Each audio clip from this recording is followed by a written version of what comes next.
कैसे हो मेरे दोस्त, मेरे मित्र, मेरे सखा, मेरे यार। आ रहा है 12th का एग्जाम और आप कर रहे हैं आराम। और अगर नहीं पढ़ोगे तो आपको चुकाना पड़ेगा ढेर सारा दाम।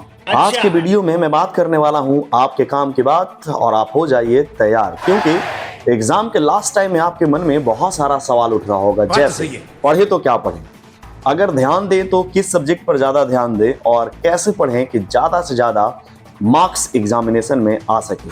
तो इन सभी सवालों का जवाब मैं आपको देने वाला हूं इस पूरे वीडियो में, इसलिए पूरे वीडियो को अंत तक देखिएगा और सारे चीजों को ध्यान से सुनिएगा। तो छात्र और छात्राओं की जय बोलकर करते हैं इस वीडियो की शुरुआत। मुझे पूर्ण विश्वास है कि आप पढ़ाई तो कर रहे होंगे, लेकिन एग्जाम के लास्ट समय में आपको ऐसा लग रहा होगा कि पढ़े तो क्या पढ़े। और कॉन्सेप्चुअल वे में सोचा जाए तो एग्जाम के लास्ट टाइम में आप कुछ नहीं कर सकते। नहीं, आप बहुत कुछ कर सकते हैं। नेगेटिव थॉट्स अपने मन से हटा दो और पॉजिटिव थॉट्स लाओ, क्योंकि आज मैं आपको पूरा का पूरा पॉजिटिव करके यहाँ से भेजने वाला हूँ। आज के इस वीडियो में मैं बात करूंगा सबसे पहले कि आखिर पढ़े तो कैसे पढ़े। मैं खास करके बात करने वाला हूँ उन स्टूडेंट का जो साइंस स्टूडेंट है, यानी कि साइंस स्ट्रीम से पढ़ाई कर रहे हैं, जैसे physics, chemistry, biology, mathematics. Okay, तो आपका 5 सब्जेक्ट होता है total: physics, chemistry, biology, maths, English and Hindi. अगर बायोलॉजी है तो उसका मैथ्स एक्स्ट्रा में होता है, और अगर मैथ्स है तो उसका बायोलॉजी एक्स्ट्रा में होता है। आप सभी को पता है, बताने की कोई जरूरत नहीं है। लेकिन यहाँ पर 5 सब्जेक्ट को मैनेज करना कोई आम बात नहीं है। बात तो सही है। एक टीचर जो होता है वो एक सब्जेक्ट का एक्सपर्ट होता है, लेकिन आपको 5 सब्जेक्ट में एक्सपर्ट होना पड़ेगा, तब जाकर आप एक बहुत अच्छा नंबर लेकर आ पाएंगे अपने फाइनल एग्जामिनेशन। ज्यादा समय को ना बर्बाद करते हुए आपके स्क्रीन पर कुछ डाटा आ रहा होगा, उस डाटा को बहुत ही ध्यान से देखिएगा। अगर आप मैथ स्टूडेंट हैं तो फिजिक्स, केमिस्ट्री, हिंदी, इंग्लिश और मैथ, ये 5 सब्जेक्ट आपका होता है। अगर फिजिक्स और केमिस्ट्री का बात किया जाए तो फिजिक्स और केमिस्ट्री में प्रैक्टिकल भी होता है, जो कि बिहार में 30 और 30 नंबर का प्रैक्टिकल लिया जाता है। लेकिन अगर हम थ्योरी का बात करते हैं तो 70 और 70 नंबर का थ्योरी पूछा जाता है, और अगर थ्योरी का कंप्लीट बात करें तो 140 नंबर, और प्रैक्टिकल मिला दो तो 60 नंबर, यानी कि फिजिक्स और केमिस्ट्री से 200 नंबर का आपका सवाल पूछा जाएगा। लेकिन वहीं मैं अगर बात करता हूं इंग्लिश, हिंदी और मैथमेटिक्स का, तो ये तीनों मिलाकर 100 मार्क्स का क्वेश्चन पूछा जाएगा, और ये तीनों से आपको मिलता है 300 मार्क्स। ओके, तो यहाँ पे ध्यान देने की जरूरत है कि आपको कहाँ पे ज्यादा ध्यान देना है: physics, chemistry, Hindi, English, math. देखो, अगर कोई भी स्टूडेंट है, वो चाहे बायोलॉजी का स्टूडेंट है या फिर मैथ का स्टूडेंट है, मेन सब्जेक्ट किसी भी स्टूडेंट का स्ट्रांग होता है। मेन सब्जेक्ट अगर वीक है तो समझ लो कि आपका जो भी साइड्स ऑफ सब्जेक्ट है वो भी आपका वीक होगा, 100%, इसमें कोई डाउट नहीं है। ओके, ये रेयर हो सकता है कि किसी स्टूडेंट का मेन सब्जेक्ट वीक हो सकता है। लेकिन अगर मैं बात करता हूं मैथमेटिक्स स्टूडेंट का, तो हिंदी, इंग्लिश, मैथ, ये तीनों पे ज्यादा ध्यान देने की जरूरत है, क्योंकि यहां से आपको अकेला 300 नंबर मिल रहा है। लेकिन फिजिक्स, केमिस्ट्री का अगर बात करते हैं तो ऐसा नहीं है कि फिजिक्स, केमिस्ट्री पढ़ना नहीं है। अगर आप एक बहुत अच्छे स्टूडेंट हैं तो आपका फिजिक्स और केमिस्ट्री भी बहुत अच्छा हो सकता है। लेकिन अगर आपको बढ़िया मार्क्स चाहिए एग्जामिनेशन में, तो आपको इन तीनों चीज पर ध्यान देना होगा, अगर आप एक मैथ के स्टूडेंट हैं तब। अगर वही मैं बात करता हूं बायोलॉजी का, अगर आप स्टूडेंट हैं तो फिजिक्स, केमिस्ट्री और बायोलॉजी तीनों से अगर देखा जाए तो तीनों से यहां पे थ्योरी एग्जामिनेशन में पूछा जाता है मात्र 70 नंबर का, और प्रैक्टिकल जो पूछा जाता है वो पूछा जाता है 90 नंबर का। यानी कि तीनों से 210 नंबर आपको पूछा जाएगा थ्योरी, और 90 नंबर पूछा जाएगा आपका प्रैक्टिकल। और अगर हिंदी और इंग्लिश का बात करो तो अकेला यहां 200 नंबर का आपको हिंदी और इंग्लिश पूछा जाता है। 200 नंबर का हिंदी और इंग्लिश अकेला पूछा जाएगा केवल 2 सब्जेक्ट से। लेकिन यहाँ पे तीनों सब्जेक्ट का अगर थ्योरी का बात किया जाए तो अकेला 210 नंबर का पूछा जाता है।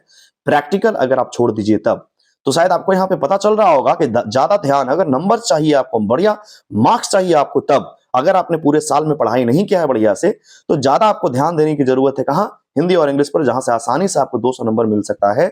और ये इजी लैंग्वेज ये सब सब्जेक्ट है जो आसानी से बच्चा लोग कवर कर लेता है। ओके, लेकिन यहाँ पे अगर ध्यान दोगे तो यहाँ पे थोड़ा सा आपको गड़बड़ हो सकता है, क्योंकि ये सब थ्योरेटिकल चीज है, और यहाँ पे थोड़ा समझना पड़ता है स्टूडेंट्स को, कॉन्सेप्ट सीखना पड़ता है, जो वीक स्टूडेंट है वो थोड़ा सा यहाँ पे मुश्किल में पड़ सकता है। इसलिए बच्चे को यहाँ पे ज्यादा ध्यान देना चाहिए अगर आप बायोलॉजी के स्टूडेंट हैं तब। और वहीं अगर मैं बात आगे करता हूं तो मैथ स्टूडेंट को कहां पे फोकस करना है, तो आपको फोकस करना है सबसे ज्यादा मैथ्स, हिंदी और इंग्लिश पर। अगर आपको बढ़िया मार्क्स चाहिए, आपको 300 नंबर लाना है। यहां से मैथ्स स्टूडेंट का मैथ बहुत अच्छा होता है, हिंदी ऑब्वियस सी बात है आपका अच्छा होगा, और इंग्लिश भी अच्छा होना चाहिए। आपको 300 नंबर आराम से यहां से प्राप्त हो जाएगा। लेकिन फिजिक्स और केमिस्ट्री अकेला बात करो तो ओनली 140 नंबर, 140 नंबर अकेला ये दोनों से मिल रहा है, और ये तीनों से 300 नंबर मिल रहा है। तो आप खुद से सोचो कि आपको ज्यादा कहां पे मेहनत करने की जरूरत है।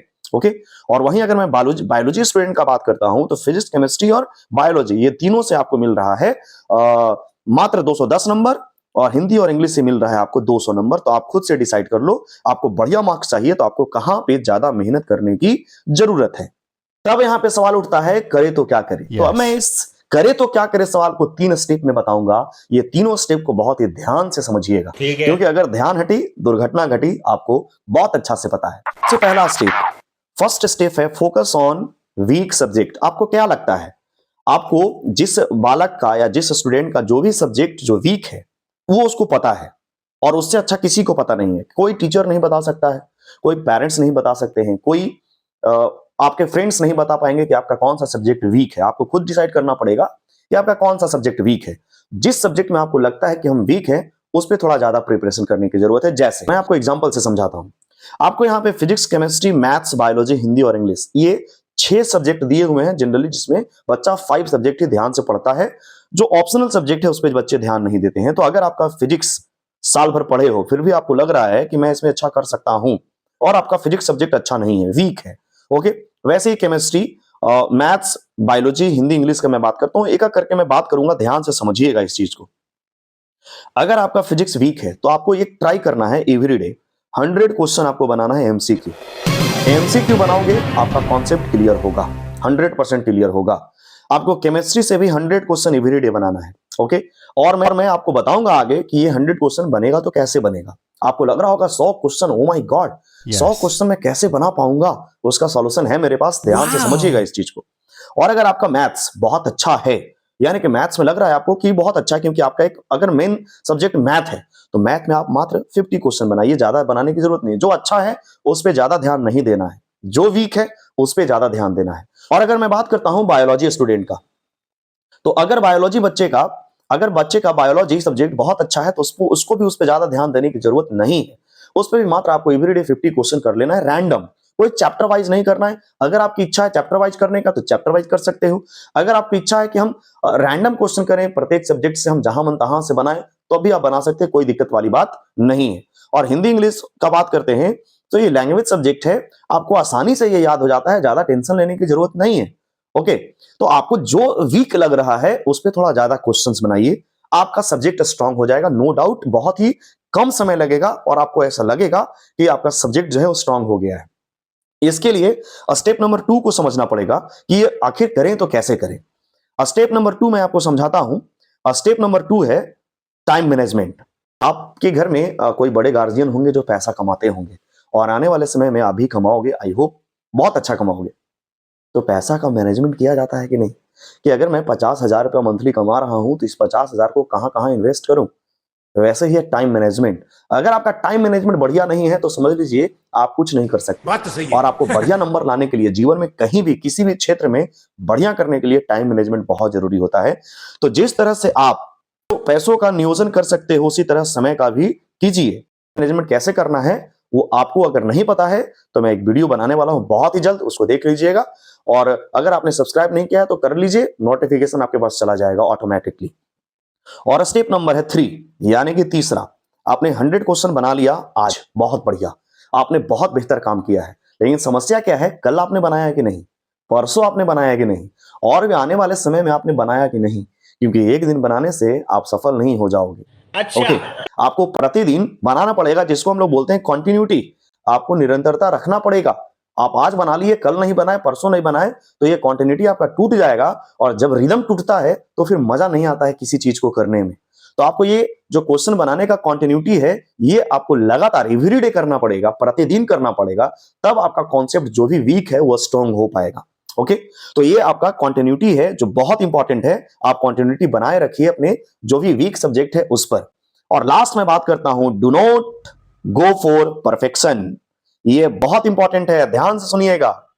आप बहुत अच्छा के पीछे मत जाओ, बहुत अच्छा करके दिखाओ।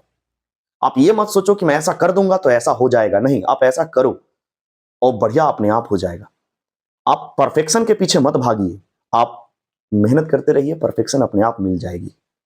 ओके, तो मेरे ख्याल से आपको बहुत कुछ सीखने को मिला होगा। अगर कुछ और भी जरूरत है, आपके माइंड में कोई सवाल है तो कमेंट कीजिए, मैं उसके बारे में वीडियो जरूर बनाऊंगा, या अगर जवाब देने लायक हो तो मैं जरूर दूंगा। कैसा लगा ये वीडियो कमेंट करके जरूर बताइएगा। बहुत बहुत धन्यवाद।